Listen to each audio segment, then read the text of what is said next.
Okay guys, இன்னைக்கு host Nations Sri Lanka and India ரெண்டு பேரும் ஹார்ட் பிரேக் ஆகி தான் போனாங்க. ரெண்டு பேரும் ஹோம் டவுன்ல வச்சு மானவங்கப்படுத்திட்டாங்க. ரெண்டு டீமும் ஈஸியா ஜெயிக்க வேண்டிய மேட்சை கோட்டை விட்டுட்டு போயிருக்காங்க. ரெண்டு டீமும் என்ன கேட்டீங்கன்னா நான் அப்படிதான் சொல்லுவேன். ஃபர்ஸ்ட் இந்த மேட்சை பத்தி பார்ப்போம், நம்ம மேட்சை பத்தி பார்ப்போம். இந்தியா சேஸ் பண்ணவே தெரியாத மாதிரி இந்தியா விளையாடுறானுங்க. ஒரு டைம்லன்னா விராட் கோலி இருக்கும் போது நம்ம எல்லாம் எப்படி சேஸ் பண்ணுவோம்? விராட் கோலி எல்லாம் T20 இருக்கும் போது அண்டர் டோனி கேப்டன்சில வந்துட்டு விராட் கோலி காப்பாத்திட்டு இருந்தான். சொல்ல போனா டோனியோட கேம்பெயினே வந்துட்டு சேஸ் பண்ணி எல்லாரையும் காப்பாத்திட்டு இருந்தான். சேஸே பண்ண தெரியாத மாதிரி விளையாடுறானுங்கடா. எங்களுக்கு வந்துட்டு பெரிய டோட்டல் ஃபர்ஸ்டே போர்டில் போட்டுரும், அதுக்கப்புறம் நாங்கள் பவுலர்ஸ் வச்சு பார்த்துக்கிடுவோம் அப்படின்ற மாதிரி நம்ம இந்தியன் டீம் வந்து ஆயிட்டு இருக்கிறது கொஞ்சம் வந்துட்டு கவலைக்கிடமான விஷயமா இருக்குது. நீங்க டாஸ் ஜெயிச்ச உடனே ரெண்டு டீமுமே வந்துட்டு நாங்கள் பேட்டிங் தான் ஆட போறோம் அப்படின்ற மாதிரி கொண்டு வந்துட்டானுங்க. சவுத் ஆப்பிரிக்கா கமெண்ட்ரி பாக்ஸ்ல வந்துட்டு தெம்பாபவமா இருந்ததுனாலயோ என்னமோ தெரியல, இன்னைக்கு சவுத் ஆப்பிரிக்கா வந்து பயங்கரமா விளையாண்டானுங்க. ஃபர்ஸ்ட் 3 விக்கெட் போச்சு தெரியுமா இன்னைக்கு. Quinton de Kock, Rickelton and Markram, இந்த 3 விக்கெட் போனோன்னே நான் வந்துட்டு அவ்வளவுதான், பசங்க பிடிச்சிட்டானுங்க. பும்ராவும் ஹர்ஷ்தீப்பும் ஃபயரா போட்டுட்டு இருக்கானுங்க, எல்லாத்தையும் பிடிச்சிருவானுங்கன்னு பார்த்தேன்னா டேவிட் மில்லரும் பிரெவிஸ் வந்து நிற்பானுங்க நான் நினைச்சு கூட பார்க்கல. நான் பிரெவிஸ்லாம் நிற்பான்னு எதிர்பார்க்கல. டேவிட் மில்லர் பத்தி எல்லாருக்குமே தெரியும். கிளச்சுன்னா டேவிட் மில்லர் அவன் பாட்டுக்கு காலை வச்சுட்டு எடுக்காம இருப்பான் ஆக்சிலேட்டர்ல, அதுதான் டேவிட் மில்லர். அதுதான் இன்னைக்கு டேவிட் மில்லர் பண்ணா. எப்பவுமே வருண் சக்கரவர்த்தி வந்துட்டு ஃபர்ஸ்ட் ஓவர்ல விக்கெட் எடுக்கிறத ஹேபிட்டா வச்சிருக்க வருண் சக்கரவர்த்தி இன்னைக்கு சாப்பிட்டுட்டானுங்க. இன்னைக்கு ஸ்பின்னர்ஸ் எல்லாம் போட்டு பொழந்து எடுத்த மாதிரி தெரிஞ்சு. முக்கியமா வருண் சக்கரவர்த்தியை செம்ம அடி வாங்கினான். அது மட்டும் இல்ல, ஹர்திக் பாண்டியாவும் சரி டூபேயும் சரி நல்லா போட்டது யாருன்னா 2 பேரு, ஹர்ஷ்தீப்பும் பும்ராவும் தான். இவனுக்கு 2 பேர் தான் நல்லா போட்டானுங்க. பும்ரால ஒரு 15 ரன் தான் கொடுத்தான். அந்த டீமை பாத்தீங்கன்னா ஓப்பனர்ஸ் எல்லாம் சொதப்பிட்டானுங்க, பினிஷர்ஸ் எல்லாம் சொதப்பிட்டாங்க. அந்த மிடில் ஆர்டர் அந்த 3 பேரும் செமையா விளாண்டாருங்க. மில்லர், பிரெவிஸ், ஸ்டப்ஸ், இந்த 3 பேர் தான் விளாண்டாருங்க. 187 டோட்டல்ல போடும் போது ஓகே, இது ஒரு மாதிரியான டோட்டல் தான் இருக்கு. கஷ்டம், ஏன்னா அவங்க பவுலிங் நல்லா போட்டுட்டு இருக்காங்க. ரபாடா, இந்த யான்சன், நிகிடி எல்லாம் பயங்கரமா அந்த பிராவோ மாதிரி போட்டுட்டு இருக்காங்க. வேரியேஷன்ஸ் எல்லாம் பயங்கரமா, திடீர்னு ஃபாஸ்டா போடும், திடீர்னு ஸ்லோவா போடும். அது ஒரு ஸ்டைலாவே மாத்திட்டான் நெகிடி வந்துட்டு. சோ டஃபா இருக்கும்னு தெரியும். ஆனா இவ்வளவு மோசமா இந்தியா தோப்பாங்கன்னு தெரியாது. 73 ரன் வித்தியாசத்துக்கு வந்துட்டு தோப்பாங்கன்னு எனக்கு வந்துட்டு ஐடியாவே கிடையாது. இது வந்துட்டு ரொம்ப டிஸ்டன்ஸ்ல அசிங்கமா தோத்துருக்காங்க. இந்தியால ஒரு T20 வேர்ல்ட் கப் நடக்குது அப்படின்னா நம்ம வந்து பார்த்து விளையாடணும். இப்ப ஃபுல் பிரஷர் இந்தியா மேலதான் இருக்குது. இப்ப நெக்ஸ்ட் மேட்ச் வந்து சென்னையில நடக்க போகுது, ஜிம்பாப்வேல வச்சு இல்லையா. கன்ஃபார்ம் அந்த மேட்ச் வந்து சஞ்சு சாம்சன் விளையாண்டே ஆகணும். அந்த மேட்ச்ல வந்துட்டு இதை விட பெர்ஃபெக்டான டைமிங் சஞ்சு சாம்சனுக்கு இருக்காது. சென்னை CSK வாங்கியிருக்கானுங்க. அபிஷேக் சர்மா ஒழுங்கா பெர்ஃபார்ம் பண்ண மாட்டேங்க. சஞ்சு சாம்சன் அங்க இருந்து விளையாண்டானா வேற லெவல்ல இருக்கணும். என்ன உங்களுக்கு சஞ்சு சாம்சன் கொண்டு வரது ஸ்டாப் பண்ணுதுன்னு நான் கேட்கிறேன். என்ன ஸ்டாப் பண்ணுதுன்னு கேட்கிறேன். சுத்தமா அபிஷேக் சர்மாக்கு மாட்ட மாட்டேங்க. அவன் செம பிரஷர்ல இருக்கான், நேரா விட்டுருங்க.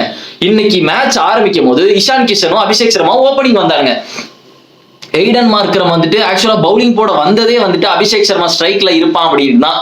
ஆனா அந்த வலையில இஷான் கிஷன் தேவையில்லாம மாட்டிக்கிட்டான். இதுல இருந்து என்ன தெரியுது, இஷான் கிஷன் இல்ல அபிஷேக் சர்மா அடிச்சாதான் வந்துட்டு இந்தியா வந்துட்டு பிரஷர் இல்லாம போற மாதிரி ஆயிடுச்சு. இஷான் கிஷன் அடி வாங்கினே போச்சுரா, இவனும் கூட சேர்ந்தே போயிருவான் அபிஷேக் சர்மா அப்படின்னு நினைச்சு அதே மாதிரி தான் அவனும் ஒரு 15 ரன் தான் அடிச்சா, அதுக்கப்புறம் போயிட்டான். அவனும் எப்பவும் போல அவுட் ஆயிட்டு போயிட்டான். இந்த திலக் வர்மாக்கு என்ன ஆச்சுன்னே தெரியல. திலக் வர்மா மேல நான் எப்பவுமே ஒரு நம்பிக்கை வச்சிருப்பேன். என்ன நம்பிக்கை வச்சிருப்பேன்னா, எப்பெல்லாம் தேவையோ திலக் வர்மா அடிப்பான் அப்படின்ற ஒரு நம்பிக்கை இருந்துச்சு. அதே மாதிரி தான் பண்ணிட்டு இருந்தான் முன்னாடிலாம். இந்த இங்கிலாண்டோட ஒரு T20 நடந்த சென்னையில நான் போய் பார்த்தேன் ஸ்டேடியம்ல. அந்த மேட்ச்ல வந்து கடைசி வரை நின்று அடிச்சு கொடுத்தான். வேற ஏசியா கப் இந்த மாதிரி நிறைய மேட்ச் வந்துட்டு திலக் வர்மா அடிச்சு கொடுத்துருக்கான். ஆனா இந்த டோர்னமெண்ட்ல அவன் ஒண்ணுமே பண்ணல. சூரியகுமாரையும் எடுத்துக்கோங்களேன், அந்த USA மேட்ச்க்கு அப்புறம் ரொம்ப ஸ்லோவா விளாண்டா. பட் இந்த மேட்ச் நான் எதுவும் சொல்ல முடியாது சூரியகுமார் யாதவ், ஏன்னா அந்த மேட்ச் வந்து எல்லாரும் விக்கெட் போனா அவன் ஸ்லோவா தான் லேண்ட் ஆகும். திலக் வர்மாக்கு என்ன பிரச்சனைன்னு தெரியல. உண்மையிலே நம்மளோட அந்த டாப் 3 வந்துட்டு டாப் 3ன்னு சொல்ல முடியாது. அந்த 2 பிளேஸ் இருக்கு பாத்தீங்களா, அந்த ஓப்பனர்ஸ் ஒருத்தனும் இந்த 1 டவுன் ரொம்ப கேள்விக்குறியா இருக்குது. அபிஷேக் சர்மாவை தூக்கிட்டு சஞ்சு சாம்சனை போட்டே ஆகணும். இந்த திலக் வர்மா இடத்த தான் எவன் ஃபில்லப் பண்ண போறான்னு தெரியல. ஏன்னா திலக் வர்மா இம்பார்ட்டன் ஆனது. பட் என்ன கேட்டா நான் வந்து திலக் வர்மா வச்சுக்கணும் அப்படின்னு தான் சொல்லுவேன். ஏன்னா என்ன பொறுத்து எனக்கு ஏதோ வந்துட்டு அவன் வந்து பெர்ஃபார்ம் பண்ணுவான் அப்படின்னு தோணும். எப்பவுமே வந்துட்டு திலக் வர்மா வந்துட்டு ஏதோ ஒரு மேட்ச்ல பெர்ஃபார்ம் பண்ணிடுவான்னு தோணும். ஆனா என்ன பொறுத்தவரை ரன் ரேட் வந்துட்டு இவ்வளவு அடி வாங்கியிருக்கு. இது எப்படி எனக்கு பவுன்ஸ் பேக் பண்ண போறாங்கன்னு தெரியல. நினைச்சு பாருங்களேன், இப்ப சிம்பாவே எல்லாம் உள்ள போயிட்டுன்னா, சிம்பாவே எல்லாம் அடிச்சு இந்தியாவை வெளியே தள்ளிட்டுன்னா எவ்வளவு பெரிய அசிங்கம் தெரியுமாடா இதெல்லாம் நமக்கு. நேத்து பாகிஸ்தான் மேட்ச் வந்துட்டு மழை பெஞ்சு நின்னுச்சு சரியா, ஒரு பாயிண்ட் அசால்ட்டா சாப்பிட்டு போயிட்டாங்க. நான் இன்னைக்கு ஆக்சுவலா அந்த வைப்ல வந்துட்டேன். பாகிஸ்தான் வந்துட்டு ரோஸ் பண்ணி தள்ள போறோம், நியூசிலாந்துக்கு 2 பாயிண்ட் ஈஸியா கிடைச்சிருக்கும், பாகிஸ்தானுக்கு வந்துட்டு கிடைச்சிருக்காது, இவனுக்கு ஒரு பாயிண்ட் எடுத்ததே வந்துட்டு டாக்குமெண்ட்ரி போட்டு காட்டுவானுங்க பாகிஸ்தான் ஃபேன்ஸ், அப்படிலாம் சொல்லலாம்னு வந்தேன்னா நம்ம இன்னைக்கு ஆக மோசமா விளையாண்டோம். அங்க ஸ்ரீலங்கா அதை விட மோசமா விளையாண்டானுங்க இன்னைக்கு. ஸ்ரீலங்கன் ஃபேன்ஸ்னா அழாத குறை தான். இன்னைக்கு ஸ்ரீலங்கன் ஃபேன்ஸ் ஒருத்தன் உட்கார்ந்தானான்னு எனக்கு தெரியல, எல்லாம் நின்றுகிட்டே தான் இருக்கானுங்க. ரொம்ப மோசமா விளையாண்டாண்டா இன்னைக்கு. பேட்டிங்கை பார்க்க முடியல. நான்லாம் ஹர்திக் பாண்டியா வரும்போதே எனக்கு தெரியும் ஹர்திக் பாண்டியா நீ அடிக்க மாட்டான்னு. ஹர்திக் பாண்டியா அடிக்க போறான்னு நினைக்கிறீங்களா? 40 பால்ல 100 ரன் அடிக்கணும்னு இருக்கும். ஹர்திக் பாண்டியா அடிப்பான்னு நினைக்கிறீங்களா அந்த மேட்ச்? நான் உண்மையிலே எனக்கு தெரிஞ்சிருச்சு இந்த மேட்ச் ஹர்திக் பாண்டியா அடிக்க மாட்டான், சாமிக்கு விட்டுருவான், அடுத்த மேட்ச் வந்துட்டு ஜிம்பாப்வேயோட வேணா ஆடுவான் அப்படின்னு நான் முடிவே பண்ணிட்டேன். அதுதான் ஹர்திக் பாண்டியாவோட ஸ்டைலு. ஹர்திக் பாண்டியா எப்பவுமே அதுதான் பண்ணுவான். ஒரு மேட்ச் நல்லா ஆட மாட்டான், இன்னொரு மேட்ச் நல்லா ஆடுவான், இன்னொரு மேட்ச் நல்லா ஆட மாட்டான், இன்னொரு மேட்ச் ஆடுவான். இதுதான் ஹர்திக் பாண்டியாவோட ஸ்டைலு. எங்கன்னு சொல்லல, அவனுங்க சைடு என்னன்னா ஒரே ஓவர்ல 3 விக்கெட் எடுத்துட்டு இருக்கானுங்க. அவன் பேர் கேசவ் மகாராஜ் 3 விக்கெட் வரிசையா எடுத்துக்கிட்டே இருக்கான். அதுவும் ஸ்டப்ஸ் கையிலேயே போயிட்டு இருக்கு, அந்த இடத்தையும் அடிச்சிருக்காங்க. அதெல்லாம் பார்க்கும் போது எனக்கு ஏதோ வீடியோ கேம் பாக்குற மாதிரி இருந்துச்சு. அதெல்லாம் நம்ம தான் விளையாடுறோமா இல்ல என்ன நடக்குன்னு தெரியல. அகமதாபாத் இன்னைக்கு ரொம்ப சைலண்டா இருந்து எவன் எத்தனை பேர் இந்த சவுத் ஆப்பிரிக்காவுக்கு ஹைப்பா வந்தானுங்களும் தெரியல, இந்தியா வந்து புரட்டி போட போறோம் அப்படின்னு. ஆனா எல்லாருக்குமே இந்த குரூப் ஸ்டேஜ் இந்த 8 சூப்பர் 8க்கு போகும்போது நிறைய டவுட்ஸ் இருந்து இந்தியா வந்து உண்மையிலே பெர்ஃபார்ம் பண்ணுவாங்களான்னு. ஏன்னா பாஸ்ட்ல அந்த 4 மேட்ச் எடுத்து பாத்தீங்கன்னா பாகிஸ்தான் பூமர் பசங்களை தவிர மீதி எல்லா மேட்சும் கொஞ்சம் ஒரு மாதிரி ஸ்ட்ரகிள் பண்ணி தான் நம்ம வந்தோம். யூஎஸ்ஏ மேட்ச் சூர்யா இல்லாட்டி யூஎஸ்ஏ மேட்ச் கொழுந்து விட்டு எரிஞ்சிருக்கும், தோத்துருப்போம். சூர்யா ஸ்கை இல்லாட்டி யூஎஸ்ஏ மேட்ச் கன்ஃபார்ம் நம்ம தோத்துருப்போம். அதுக்கப்புறம் நெதர்லாண்டும் சரி அவங்க ஒரு மாதிரி பக்கத்துல வந்துட்டாங்க. நம்ம ஸ்டாண்டர்ட்ஸ் படி நம்மலாம் இவ்வளவுலாம் பக்கத்துல வர விட மாட்டோம், அந்த மாதிரி ஒரு ஆட்கள் தான் நம்மலாம். இப்ப அந்த அளவு பக்கத்துல வர விட்டுட்டோம். இப்ப சவுத் ஆப்பிரிக்கா, நான் அன்னைக்கே சொன்னேன் இந்த யூஎஸ்ஏ ரிவ்யூ அப்பவே நான் சொன்னேன், ஒருவேளை யூஎஸ்ஏ இல்லாம ஆஸ்திரேலியா இல்ல இங்கிலாந்து மாதிரி டீமா இருந்தா கன்ஃபார்ம் இந்த மேட்ச் நம்ம தோத்துருப்போம் அப்படின்னு காமிச்சிட்டாங்க. பாத்தீங்களா? சவுத் ஆப்பிரிக்கா வந்து ஆட தெரியல. சவுத் ஆப்பிரிக்கா இன்னைக்கு செம காமா இருந்தாங்க. எய்டன் மார்க்கரம்லாம் வெறி பிடிச்ச மாதிரி இருந்தான். இன்னைக்கு இந்தியாவை தோக்கடிச்சு அவனும் நாங்க அகமதாபாத்ல வச்சு அப்படின்ற மாதிரி இருந்தான்.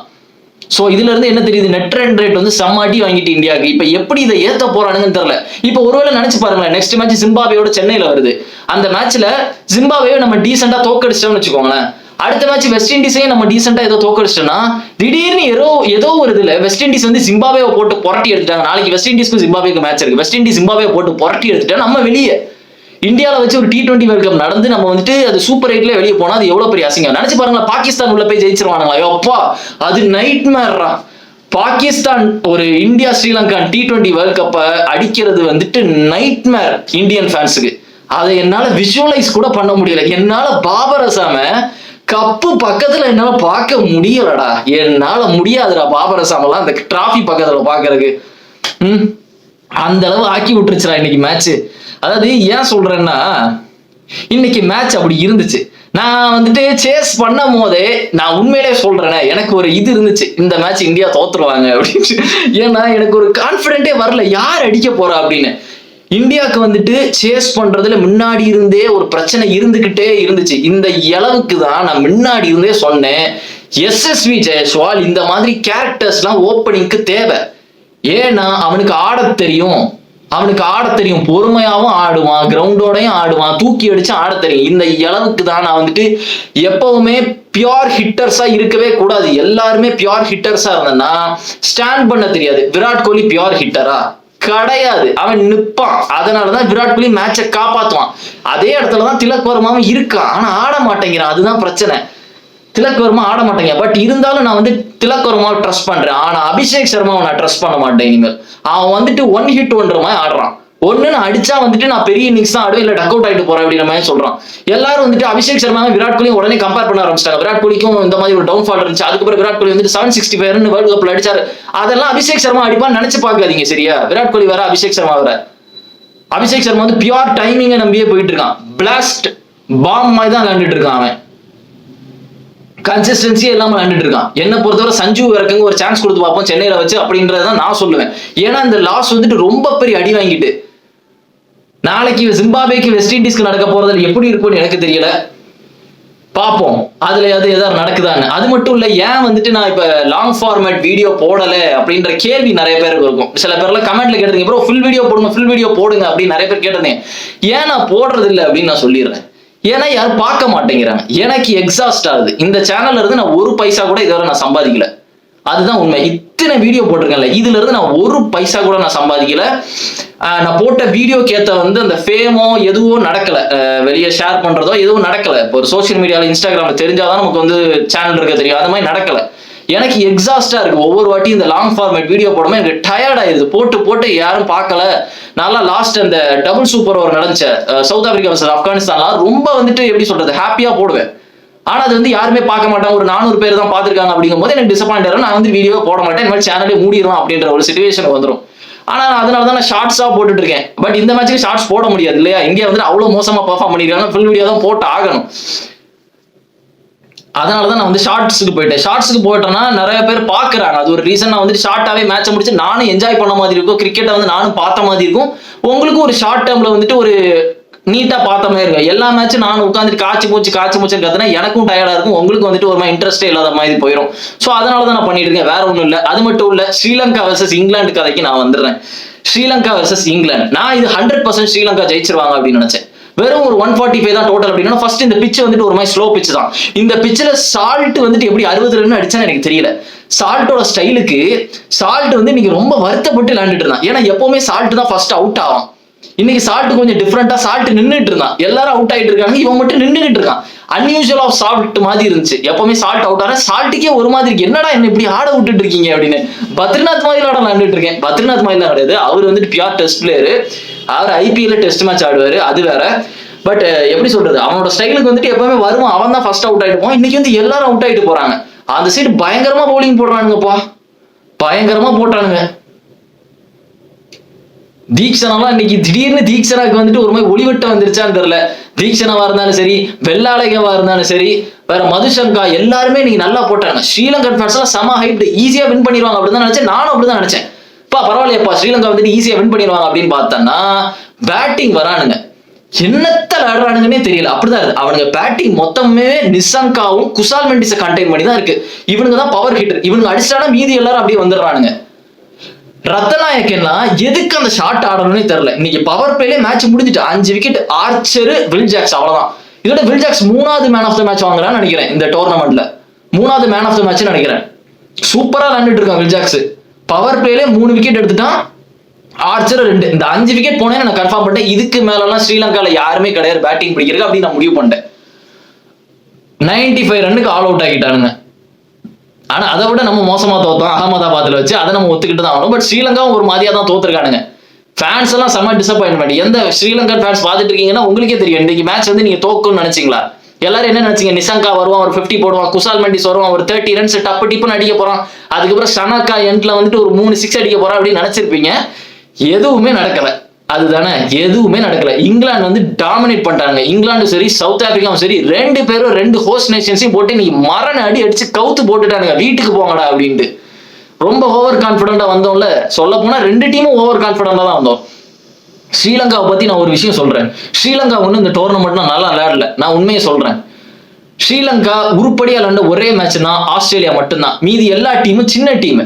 அயர்லாந்து ஒரு டீமே கிடையாது, சரியா? அயர்லாந்து எல்லா டைமும் வருவானுங்க, ஒண்ணுமே பெர்ஃபார்ம் பண்ண மாட்டாங்க, அந்த டீமை ஜெயிச்சாங்க. ஓமன் ஒரு டீமே கிடையாது, அது ஒரு கிரிக்கெட் டீமே கிடையாது, அது ஒரு கல்லி கிரிக்கெட் டீம், அதை அடிச்சாங்க. இது 2 டீமு கிடையாது. உருப்படியா ஒண்ணு அடிச்சது என்னன்னா ஆஸ்திரேலியாவை அடிச்சது.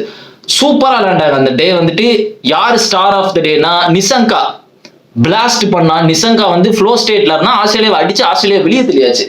அதுக்கப்புறம் ஜிம்பாப்வேயோட போய் தோத்துட்டாங்க. ஜிம்பாப்வே நல்லா விளையாண்டுட்டு இருக்காங்க, தோத்தாச்சு. இங்கிலாந்து இப்போ வந்துச்சு, கஷ்டமான டீம், ஸ்லோ பிச்சு, ஸ்ரீலங்காவோட ஹோம் டவுன். அதுவும் அதுல வந்து ஸ்ரீலங்காக்கே விளையாட தெரியல. இதுல இருந்து என்ன தெரியுது, அந்த ஆஸ்திரேலியா ஒரு மேட்ச் தான் சொல்ல போனா ஸ்ரீலங்கா நல்லா விளையாண்டுருக்காங்க. வெஸ்ட் இண்டீஸ்க்கும் நிறைய ஃபிளா இருக்கு, அதையும் நான் சொல்றேன். வெஸ்ட் இண்டீஸும் பழைய வெஸ்ட் இண்டீஸ் மாதிரி தான் விளையாடுறாங்கன்னு தெரியுது. இந்த குரூப் ஸ்டேஜ்ல நமக்கு தெரிஞ்சிடும், இந்த ஜிம்பாப்வேயோட விளையாடுறது நம்மளோட விளையாடுறத வச்சே தெரிஞ்சிடும் இது வந்து பழைய வெஸ்ட் இண்டீஸா இல்ல புதுசா அப்படின்னு. பட் வெஸ்ட் இண்டீஸ் நல்லா தான் விளையாடுறானுங்க, எதுவும் நான் சொல்ல விரும்பல. பட் ஸ்ரீலங்காவை பத்தி உண்மை இதுதான். ஸ்ரீலங்கா வந்துட்டு எந்த சேஞ்சஸுமே இல்லை. ஸ்ரீலங்கா மாதிரி தான் விளையாண்டுட்டு இருக்காங்க. திடீர்னு ஒரு மேட்ச் நல்லா விளையாண்டுட்டாங்க, பாப்போம் ஸ்ரீலங்கா எப்படி ஆடுறாங்கன்னு. அங்க இன்னொரு டீம் வேற இருக்குது, அவங்களையும் ஃபேஸ் பண்ண வேண்டியது இருக்கு. பாகிஸ்தான் அவங்க ஃபேஸ் பண்ண வேண்டியது இருக்கு, நியூசிலாண்டை ஃபேஸ் பண்ண வேண்டியது இருக்கு. பெரிய டீம் இதெல்லாம். நான் எப்படி சொன்னேன்னா, நம்ம குரூப்பை விட அவங்க குரூப் தான் கஷ்டம். எப்பவுமே இந்தியா எந்த குரூப்ல இருக்கோ அது கொஞ்சம் ஈஸியா தான் இருக்கும். எனக்கு இப்ப வந்துட்டு லைட்டா நிம்மதியா இருக்கு. நல்ல வேலை ஆஸ்திரேலியா வந்துட்டு நம்ம குரூப்புக்குள்ள வரல, ஜிம்பாப்வே வந்தானுங்க அப்படின்னு. ஒருவேளை ஆஸ்திரேலியாவை சென்னையில போய் ஃபேஸ் பண்ணணும்னா நம்ம தோக்கிறதுக்கு நிறைய சான்சஸ் இருக்குது. இப்ப வந்துட்டு எனக்கு பயமா இருக்கு, ஜிம்பாப்வேயோடய தோத்துருவோமோ அப்படின்னு. பட் எனக்கு தெரிஞ்சு நம்ம ஜிம்பாப்வேயோட ஜெயிச்சிருவோம். அவ்வளவு மோசமாலாம் நம்ம வந்துட்டு விட மாட்டோம்னு நினைக்கிறேன்.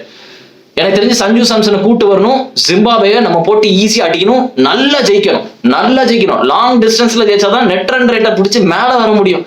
சவுத் ஆப்பிரிக்கா வெஸ்ட் இண்டீஸ் உள்ள போயிட்டோன்னா அவ்வளவுதான், நம்ம வெளியே. அது ஒரு பெரிய அசிங்கம்டா. நான் என்ன சொன்னேன் இதுக்கு முன்னாடியே, இந்த டோர்னமெண்ட் ஆரம்பிக்கிறதுக்கு முன்னாடி என்ன சொன்னேன், நம்ம இருக்கிறதுலே ஸ்ட்ராங்கஸ்டான T20 சைடு நம்ம டீம் தான். இந்த மாதிரி டீமை வச்சுட்டு நம்ம வேர்ல்ட் கப் ஜெயிக்காட்டி நம்ம எதுக்குமே லாய்க்கு இல்லை அப்படின்னு நான் சொன்னேன். அந்த மாதிரி இந்தியா பண்ணிடக்கூடாது அப்படின்னு நான் எதிர்பார்க்கிறேன். ஏன்னா அந்த மாதிரி தான் நம்ம டீம் இருந்து, இந்த மாதிரி டீம் வச்சுட்டு T20 வேர்ல்ட் கப் அசால்ட்டா போய் அடிச்சுட்டு வரலாம் அப்படின்ற மாதிரி இருந்தேன்னா, இவனுங்க என்னன்னா 76 ரன் வித்தியாசத்துல போய் அவுட் ஆகிட்டு வரானுங்க தோத்துட்டு.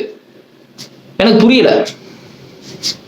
ஸோ அதனால பார்ப்போம். நீங்க வந்துட்டு யார் ஓப்பனிங் வரணும் அப்படின்னு நினைக்கிறீங்க அப்படின்னு கமெண்ட் செக்ஷன்ல போடுங்க. சஞ்சு சாம்சனா அபிஷேக் சர்மாவா? என்ன பொறுத்தவரை சஞ்சு சாம்சனை விட்டுருங்க, உள்ள விட்டு வாங்க. சஞ்சு சாம்சன் என்னதான் அவுட் ஆனாலும் பரவாயில்ல, இதுக்கு மேல அபிஷேக் சர்மா எனக்கு வேண்டாம், சஞ்சு சாம்சன் போடுங்க அப்படின்ற என்னோடது. ஸ்ரீலங்கா ஃபேன்ஸ் யாராவது பார்த்துட்டு இருக்கீங்கன்னா நீங்க என்ன நினைக்கிறீங்க? உண்மையிலே உங்களுக்கு ஸ்ரீலங்கன் டீம்ஸ் மேல சேஞ்சஸ் இருக்குதா, இல்ல இட்ஸ் அ பேட் டே அப்படின்னு நீங்க நினைக்கிறீங்களா அப்படின்னு கமெண்ட் செக்ஷன்ல போடுங்க. நான் அதையும் பார்க்கிறேன். அதுக்கப்புறம் என்ன நடக்கு அப்படின்னு உட்கார்ந்து இருந்து பார்ப்போம். அதுக்கப்புறம் சேனலுக்கு சப்ஸ்கிரைப் பண்ணுங்க, வீடியோக்கு லைக் போடுங்க, உங்க ஃப்ரெண்ட்ஸ் எல்லாருக்கும் ஷேர் பண்ணுங்க. Okay, see you another video and remember it always be on top. Cheers.